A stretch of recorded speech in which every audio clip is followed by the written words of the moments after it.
दूर दूर फैला हुआ रेगिस्तान दरिया के पानी जैसा नजर आता था। अपने बड़े भाई असद के पीछे चलता हुआ 26 साल का अबद आसमान के तारों को देखता हुआ किसी ख्याल में खोया हुआ था।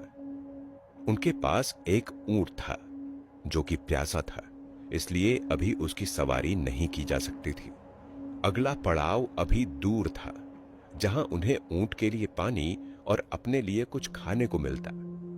दोनों आगे बढ़ ही रहे थे कि तभी बड़े भाई असद ने पीछे देखते हुए अबद से कहा, जरा जल्दी जल्दी पैर चला अबद, हमें सुबह होने से पहले शहर पहुंचना है। वैसे भी ये रास्ता खतरनाक है, मालिक ने इस रास्ते आने को मना किया था।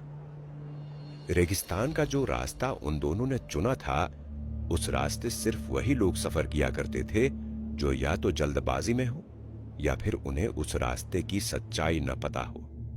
कुछ तो था उन रास्तों पर जिससे ये दोनों अनजान थे। अपने बड़े भाई के पीछे चलते हुए अचानक अबद को एहसास हुआ जैसे कोई चीज रेंगती हुई उसके पीछे चल रही हो। अबद ने चौंकते हुए पीछे देखा। उसे एक मोटी सीधी लाइन नजर आई जो कि रेत में उभरी हुई थी। क्या हो सकता था वो? अबद डर गया। उसने फौरन अपने भाई को आवाज दी, भाईजान, यह रेत में कुछ है। अबद की आवाज सुनकर असद ने रुकते हुए पीछे मुड़कर देखा।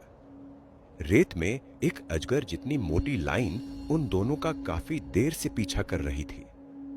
उसे देखकर अबद ने कहा, अरे कुछ नहीं है। तेज हवा के चलते ऐसी लकीरें रेत में बनना आम बात है।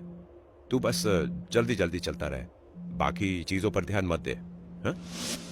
इतना बोलते हुए असद दोबारा मुड़कर जल्दी जल्दी चलने लगा।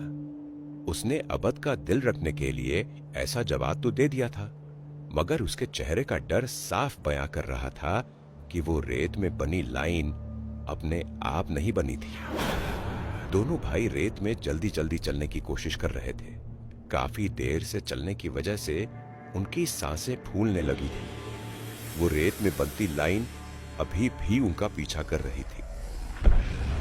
दोनों आगे बढ़ ही रहे थे कि तभी एक तेज रेत का तूफान उठा। हवा में चारों तरफ रेत फैल गई। ऐसे में आगे कुछ भी देख पाना मुश्किल था। दोनों अपनी आंखों पर हाथ रखकर जमीन पर बैठ गए और दुआ पढ़ने लगे। या अल्लाह, हमारी मदद कर। या अल्लाह, हमारी मदद कर। जमीन में रेंगती हुई चीज उनके करीब आती जा रही थी।